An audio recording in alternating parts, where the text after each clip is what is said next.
자, 고맙습니다. 자, 이번 주 뉴욕 증시의 최대 변수는 뭐냐면요. 17일에서 18일, 17일에서 18일, 화수 18일, 연방공개시장위원회 FOMC입니다. 미국 기준금리 인상식에 대한 윤곽이 드러날 수 있죠. 자, 보세요. 미국의 유통기업들, 제조업들이 조금씩 살아나고 있어요. 근데 미국에서 기준금리 인상해버리면 지금 달러 강세잖아요. 그럼 수출 제조업체들은 죽상이죠, 그죠? 근데 기준금리 올려버리면요, 워낙 강세가 더 커지죠. 그러면 어떻게 돼요? 더 힘들 수가 있죠, 그죠? 어쨌든 미국의 기준금리 인상 가능성은 달러 강세를 이끌면서 글로벌 금융시장의 불안 요인으로 작용하고 있는 겁니다. 강달러 기세에 눌려서 지난주 국제 원유 가격 10% 가까이 폭락이죠. 왜? 달러가 기축통화니까. 유가가 WTI 유가가 44달러입니다. 그런데 왜 우리나라 정유업체에서는 기름값을 1,400 몇십 원 받습니까? 1,300원대로 내려가야 되잖아요. 왜 1,400원에서 1,500원대 근방으로 슬그머니 올려놓습니까? 여러분, 내려야 되잖아요. 저는 우리나라 정유업체들 웃겨요.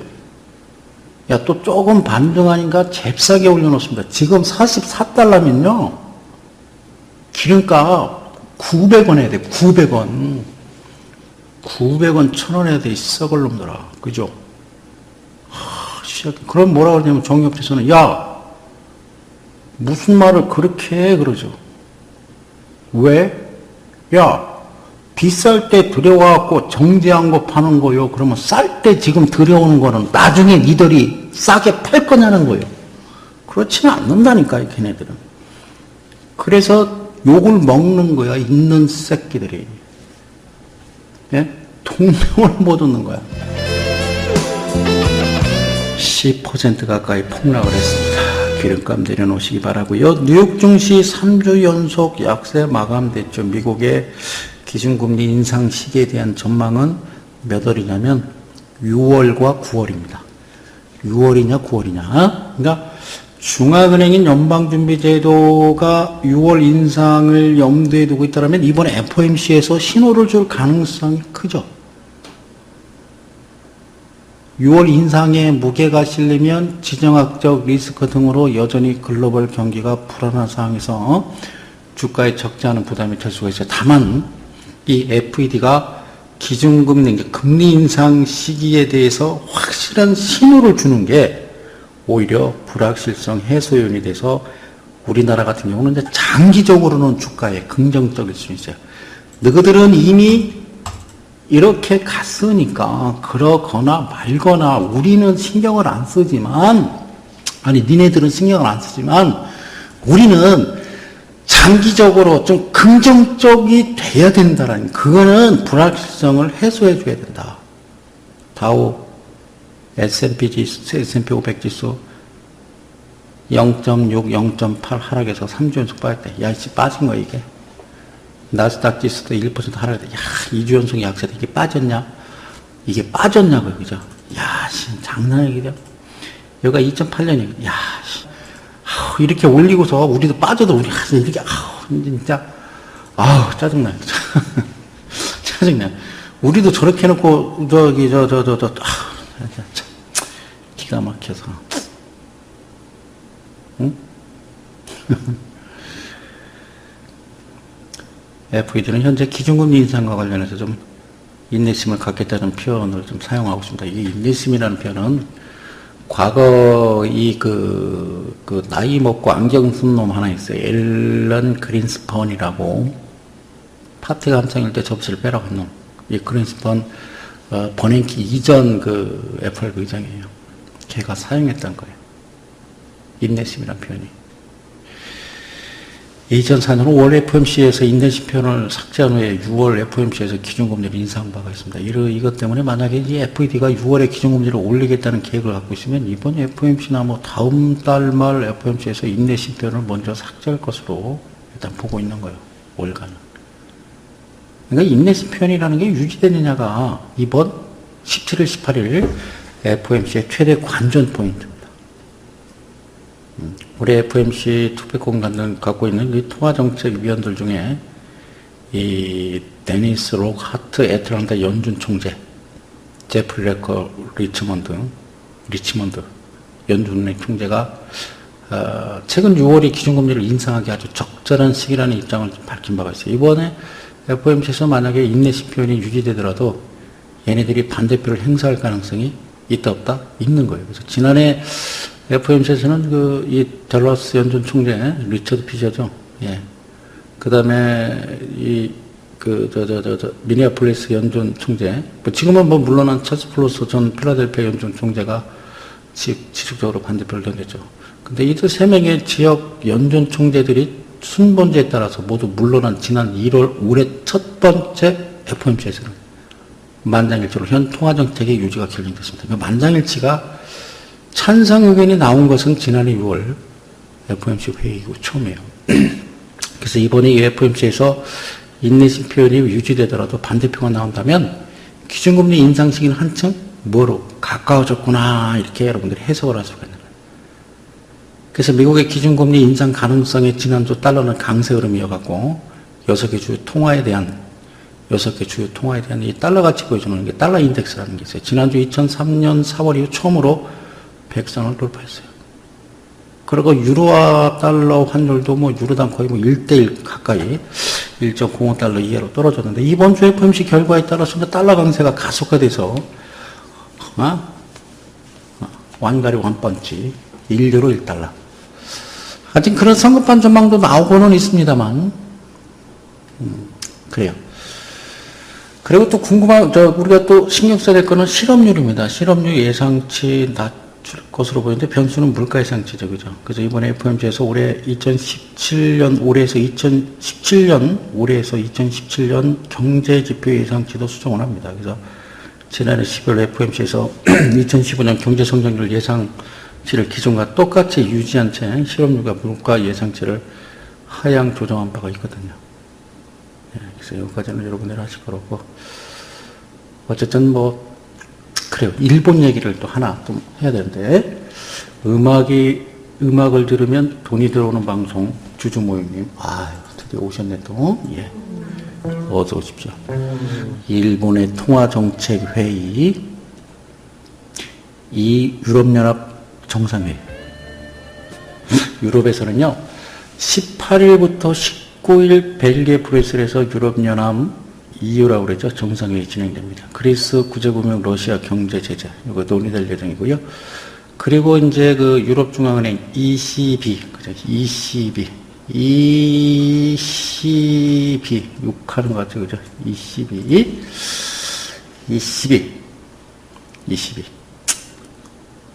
네. ECB 마리오 드라기 총재 22본부에서 금융산업의 성장과 규제를 주제로 월요일 날 내일 연설을 할 예정입니다. 그리고 유로존 2월 소비자 물가지수 CPI라고 해요. 그 확정치 발표하고요. 그리고 일본은행도 16일, 17일 월화 통화정책 회의 진행합니다.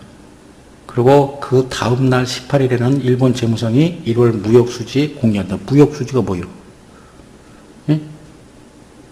주주모이님, 무역수지가 뭐예요? 무역수지. 무역수지를 뭘 무역수지라고 그래요? 무역수지. 예? 모르겠어요? 무역수지는 뭘 무역수지라고 그래요? 자, 중국은요. 자, 중국도 이제 18일 날입니다. 70개 대도시 2월 주택가격 동향 지표 공개하고요. 그 다음에 이스라엘에서는 내일 모레 17일 총선 치러지고요. 지금 그 베냐민 총리가 총리 선호도에서는 뭐 노동당의 뭐 헤르조그 당시에 앞서 있지만 이 베냐민 네타냐후 총리가 이끄는 집권 그 리쿠드 당의 노동당이 주도하고 있는 시온주의 연합보다 적은 의석을 확보할 것으로 예상되고 있어서 정권 교체가 이루어질지 주목되는데 어쨌든 그날 투표를 하고요. 그 다음에 뭐 다른 거는 알 수가 없어요. 그 나머지 뭐 스위스라든가 뭐 이런 거는 뭐 여러분들이 아실 필요는 없습니다. 가장 중요한 것은 미국인데 이번 주가 중요한 거 다시 한번 여러분들 중요한 거 자 매파라는 게 있고 비둘기파라는 게 있어요. 그러니까 우선 딱 들으면 아 비둘기는 좀 온순하고 매파는 좀 날카롭구나 이렇게 생각할 수가 있죠. 그죠? 네. 연준이 비둘기파적인 입장을 견지할지 혹은 매파적 시각을 내비칠지에 따라서 전 세계 글로벌 금융시장 180도 달라질 수 있다라는 거예요. 어쨌든 6월이냐 9월이냐 어쨌든 뭐 인내심 얘기했으면 발현되는 문구를 그대로 유지하는 거고 그렇게 되면은 이제 일러야 9월이 가능한 거고 그죠? 예. 그 인내심 발휘에 대해서 뭐 옐런 연준 의장이 앞으로 열리는 두 차례 FOMC 회의 때 기준금리 인상을 고려하지 않는 것이라고 설명한 바가 있는데 어쨌든 3월 FOMC 때 인내심 문구가 빠지지 않으면 어쨌든 6월 달까지 기준금리 인상은 없다고 보면 되죠. 어쨌든 그것만 여러분들 우리가 좀 잘 머릿속에 좀 두시면 될 것 같다 이렇게 말씀드릴게요. 어쨌든 가장 중요한 것은 다시 한번 봅니다만 이게 지금 여러분들 보시는 다우지수 차트고 나스닥 차트고 이건 2000년대기 닷컴 버블 때입니다. 닷컴 버블. 그래서 뭐 이게 5천을 돌파했기 때문에 이게 또 이렇게 급락 주지 않냐. 그런 이때하고 좀 차트가 다르니까 그럴 일 없고요. S&P 500 지수도 지금 상당히 좋은 흐름을 지금 이어가고는 있습니다. 뭐 일본 참 멋져요. 근데 우리나라만 참 지금 현재 일봉상의 코스피 종합주가 지수입니다. 지난주 우리나라 한국은행이 전격 금리 인하 선언하면서 기준금리 1% 시대를 맞은 우리 주식시장 외국인들의 순매수 이어지면서 일단은 상승세는 예상이 됩니다. 다시 말씀드립니다만 18일 열리는 미국 FOMC 통해서 향후 시장에 대한 힌트 얻을 수 있을 것으로 2번은 보이고요. 채권 시장은 추가 완화 정책에 대한 기대감 그리고 차익 실현 심리가 좀 맞물릴 거예요. 그래서 조정 장세 전망되고요. 어쨌든 우리나라 이번 주 코스피는 기준금리 인하 효과에 외국인 순매수 이어지면서 일단은 완만한 상승세는 이어진다. 그래서 2000선은 안착할 가능성이 있어 보이는데 18일 FOMC가 열리면서 주 초반 시장에도 좀 부담이 예상은 됩니다만 주 후반으로 갈수록 더 급등 반등세가 기대가 된다. 그래서 다시 얘기합니다만 뉴스를 보면서 FOMC에서 나오는 뉴스 방송에서 뭐냐면 인내심이라는 묻고 삭제 여부입니다. 그래서 다시 말씀드릴게요. 2004년 5월 인내심 대신 신중한 속도로 기준금리 인상에 나서겠다고 표현한 뒤 6월부터 기준금리 인상에 나선 바가 있어요. 그래서 이번에도 인내심 묻고 삭제가 기준금리 신호탄이 될 가능성이 높다 그 말이죠. 그래서 시장에서는 이번에 FOMC에서 인내심 묻고 삭제할 가능성 높은 것으로 보고는 있어. 다만 이번 회의에서 옐런 연방준비제도 이사회 연준 이 기자회견이 또 옐런에 예정돼 있어서 향후 통화 정책에 대한 좀 힌트 뭐 일단 얻을 수 있을 거예요. 반면에 또 17일 열리는 일본은행 정책회의에서는 추가적인 완화 정책에 대한 기대감. 당장 이번 정책회의에서 뭐 추가적인 완화 정책이 안 나오더라도 경기 부양을 위한 일본 중앙은행의 적극적인 통화 완화 기조 확인시켜줄 것으로 보입니다. 그래서 늘 얘기합니다만 일본을 우습게 하면 안 돼요. 그죠? 예. 일본과 유로존과 미국, 유로화와 달러와 엔화를 무시하면 안 되는 거예요. 거기에 의해서 전체적인 시장이 움직이는 겁니다. 시장이 움직이는 겁니다. 어쨌든 지금 차트 보시다시피 그렇죠. 일단은 코스피 재밌는 건 코스피보다도 코스닥을 한번 보면 그죠. 21선 보고 계십니까?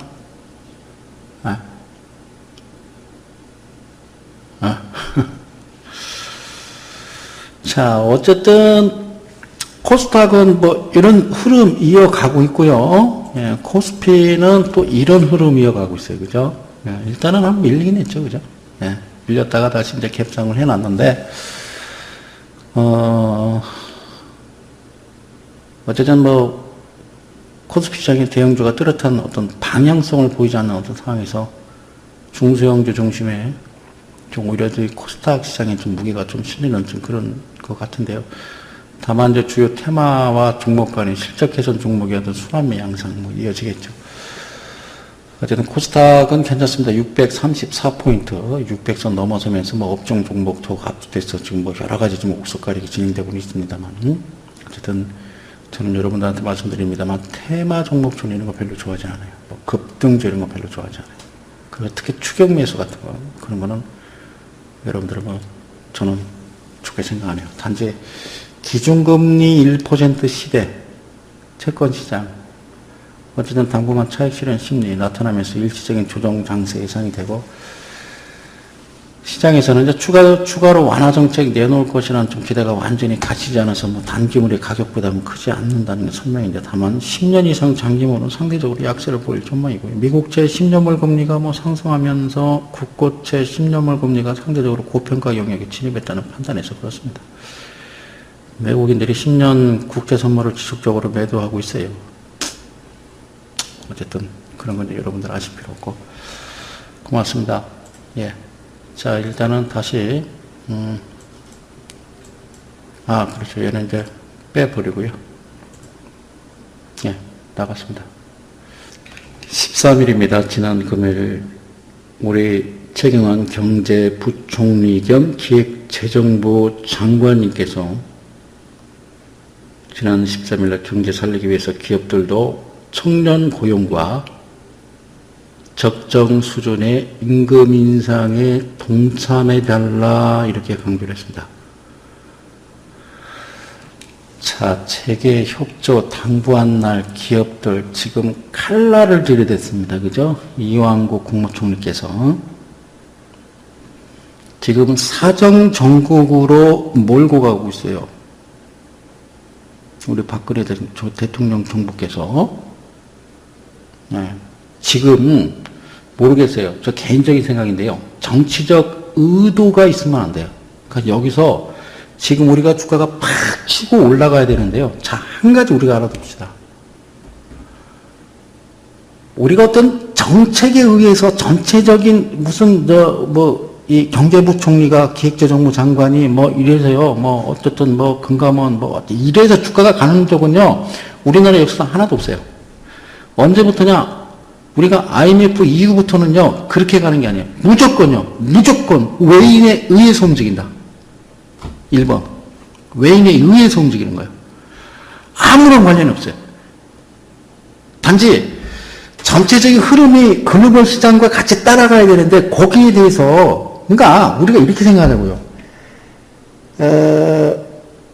노무현 대통령이, 예? 노무현 대통령이, 그쪽 측근 사람들이 그전에 뭐라고 그랬냐면, 저는 여당도 아니고 야당도 아닙니다. 그냥 기 같은 소리만 하면 그냥 짜증내는 그런 스타일인데요. 이때 말이죠, 이때. 그러니까, 이때. 2008년부터 여기는 이명박 대통령이 했으니까, 자, 그러니까 중요한 건 이때가, 2007, 2006, 2005, 2004, 이거를 우리가 주가가 확 치고 올라갈 때 이거를 노무현 대통령이 치적으로 얘기하는 사람들이 있어요. 노무현 대통령이 정치를 잘해서 올라갔다고 그러거든요. 그거는요, 초등학생적인 얘기예요.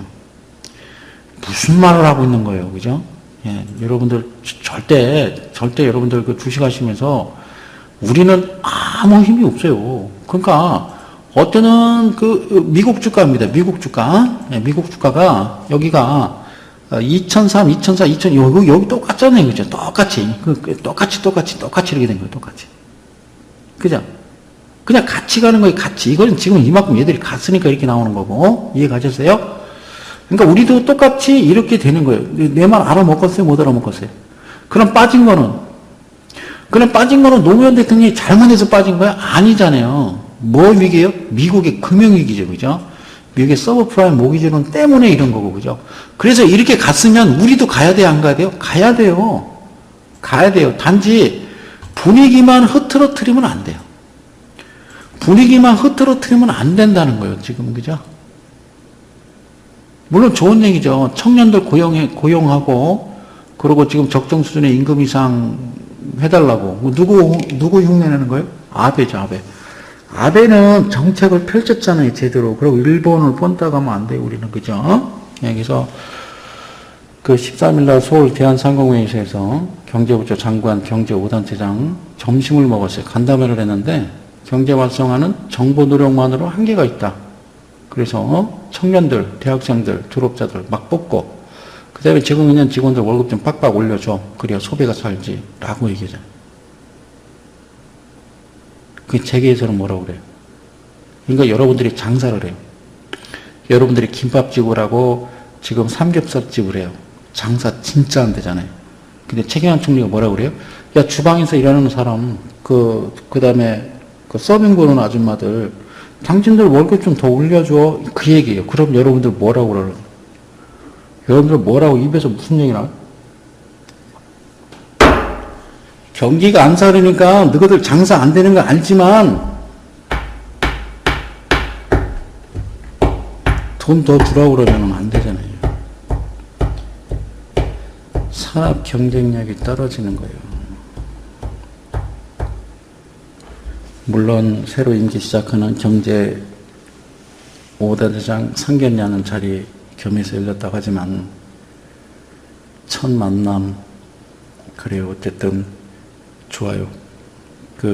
최 총리께서 모두 발언해서 투자와 일자리 창출 원천이 기업이기 때문에 경제계 적극 협력이 필요하다 이렇게 말문을 열어서 그러면서 청년 일자리는 우리 사회의 미래에 관한 문제다. 양질의 일자리 창출에 특별한 관심과 노력을 기울여주길 기대한다. 이렇게 해서.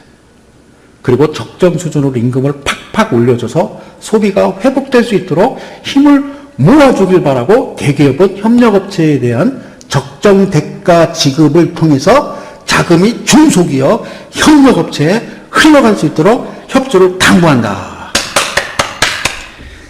야, 대단하지 않습니까, 여러분? 야? 하리마오는 내 말 알아들어요? 제 말 알아들어요? 예전 같으면 장관이 그런 얘기하면 예, 알겠습니다. 그렇게 하겠습니다. 이러는데 지금은 그렇게 안 해요. 정부의 임금 인상의 정책에 대해서 무슨 말인지는 알겠습니다만 이 최저임금 인상이라는 것은 경제 구조를 고려해서 또 장기적인 어떤 계획을 가지고 추진해야 되는 거지.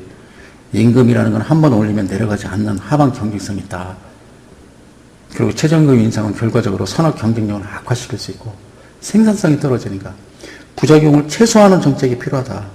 그러니까 최경환 총리의 얼굴이 싹 바뀌는 거예요.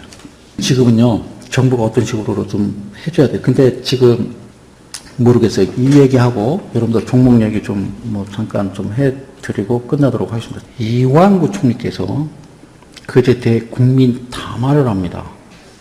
부패와의 전쟁 선포하면서 사정 드라이브를 예고했습니다. 그래서 포스코 아죠? 뉴스 보셨어요? 출국 금지 시켰죠? 블랙관이님? 그러면은 이게 친의 MB인데 그죠? 물론 잘못된 건 뜯어 고쳐야죠. 이완구 총리께서는 모든 역량을 총동원해서 부패 사슬을 끌어낼 것이다. 그러면서 이제 방위산업 비리라든가 해외 자원 개발 비리, 그리고 일부 대기업의 비자금 조성, 이런 거를 거론했는데, 그러면은, 물론 이제 역대 정권마다 출범 초기에 이런 사정은 있었어요.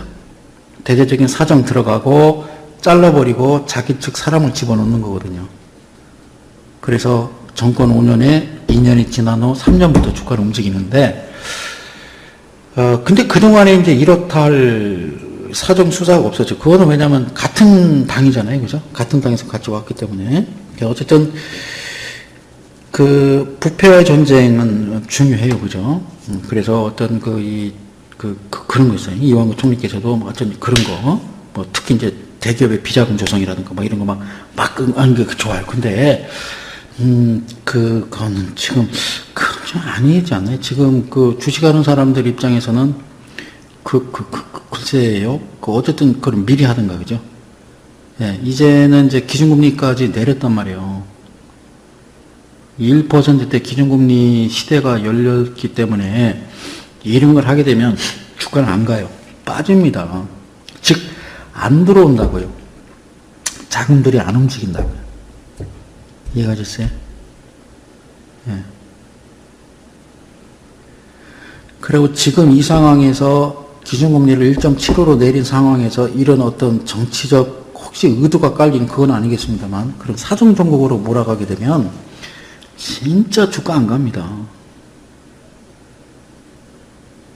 이완구 총리는 충남도지사 시절에 이명박이의 세종시 계획 수정 움직임에 승질내가지고 자진 사퇴한 사람이에요.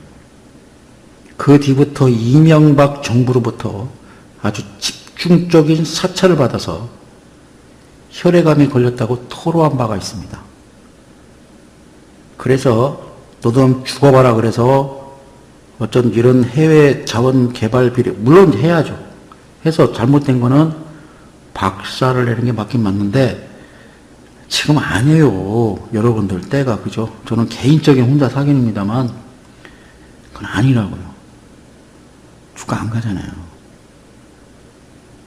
물론 이제 이 총리의 뜻은 아니죠. 뭐 당연히 우리 대통령 가까이 의중이 크게 실린 것이라는 분석들이 지금 뭐 나오고는 있습니다만 이번 담화에 대해서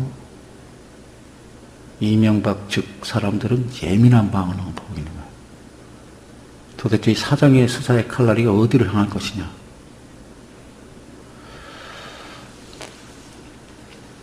포스코 건설에 대해서 압수수색을 했습니다. 서울중앙지검 특수이부가 포스코 건설의 베테랑 사업 정준양 전 포스코 회장 재임 때 이루어졌던 각종 사업입니다. 정준양이는 대표적으로 MB 사람이에요.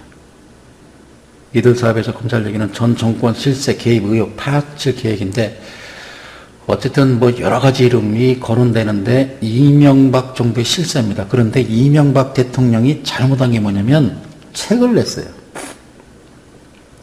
예. 책을 내고서 지금 책 잡히게 생긴 거죠. 저는 이명박 대통령의 책이 나왔을 때도 무슨 생각 들었냐면 아이씨 주가 빠지는 소리들 주가 빠지지 책 이런 얘기를 했어요. 어떻게든 그 누구든 지금 현재는 우리나라가 주가라도 올라야 돼요. 그래야 기업들이 살아요. 지금 네가 잘했네 내가 잘했네 하고 그럴 때가 아니거든요. 그죠? 이 정치적 보복 논란을 일으킬 이런 이 진작이 있어야지. 그러면은 2년이 지나서 3년째인데 그죠? 내가 지금 앞서 얘기했지만 미국은 지금 6월달이냐 9월달이냐 아주 상당히 지금 심각하게 전체적인 시장 흐름을 그렇게 보고 있는 상황에서 그러니까 쉽게 하면 저 자식님을 이래하고 너희 연말에 이런 상황은 아니라는 거죠. 제 말이 맞았어요? 틀렸어요? 응?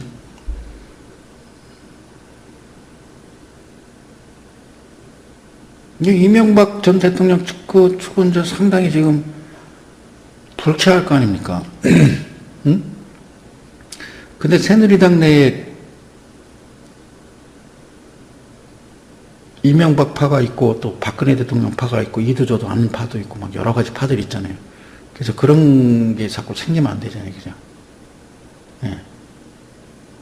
뭐 이런다고 저런다고 해서 안 갈 주가가 갈 주가가 안 가지는 않아요. 그러나 우리한테 필요한 거는 3월을 기점으로 해서 4월 쭉쭉쭉 주가가 빨리 가야 돼요. 예. 예. 지금 친박계냐 친이계냐가 그런 계파의 갈등이 아니라고요. 그래서 저는 물론 국정조사를 하든 검찰조사를 하든 잘못된 거를 정확하게 잡아서 분명하게 혼내야 되고 문제는 해결하는 게 맞다고 저는 이야기를 합니다만 중요한 건 때가 아니에요. 때가. 저는 개인적으로 그렇게 생각한다. 그렇게 말씀을 드리면서 내일부터 시작할 한 주 그리고 앞으로 상황에 대해서 잠깐 말씀을 드렸습니다. 굿상승님, 한국은행이 하는 일이 뭐예요? 한국은행이 하는 일이 뭐예요? 이 방송 시청하시는 우리 이데리 가족 여러분, 이 방에 들어와 계신 분들, 응?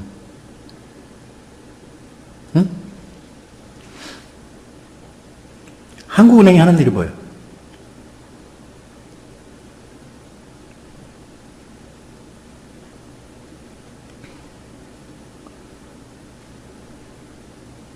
그냥 시끄러워 그냥 종목 진단이나 해주고 종목이나 주면 그만이요? 한국은행이 뭐 하는 일인지 몰라요? 그래요. 물가 잡는 거예요. 물가 잡는 거예요. 물가 잡는 거예요. 물가가 지금 뚝 떨어졌어요. 그죠? 물가가 1.8% 예상했는데 몇이 나오냐면 1.3%가 나왔어요. 그죠? 근데 여기서 담배값을 80% 올렸기 때문에 담배값 빼버리면 마이너스예요. 그럼 지금 늦은 거잖아요. 그죠? 늦어도 한참 늦었죠. 그러니까 때가 있는 거예요. 기준금리 내리는 것도 때가 있는 거예요. 다 지켜본 다음에 모든 지표 다 지켜본 다음에 아이 그래? 야 까딱까딱이야? 마탱이가 훅 갔어? 예. 이거 빨리 저 진통제 맞아야지. 안 그러면 그 저기 식물인간 될 것 같아요. 뇌사 판정 나올 수도 있어. 아무리 기다려 봐봐. 스스로 일어날 수도 있잖아. 아니요. 이상해요. 가만히 있어봐. 아, 이거 어떻게 좀 치료를 받고 주사 좀 놔주라니까요. 가만히 있어봐. 지표가 나와야지. 그러다가 깨! 그러고 눈만 껌박껌박 뜨고 사지가 마비가 되어버린 거야. 뇌성마비. 거기다 아무리 주사바늘 찔러야 소용없다고. 그러니까 자꾸 얘기 나오는 게 우리나라가 일본처럼 잃어버린 20년 가는 거 아니냐 이런 얘기 나오는 거야. 선제적 조치가 필요한 거야. 선제적 조치가.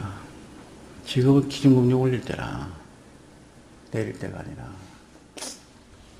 고맙습니다.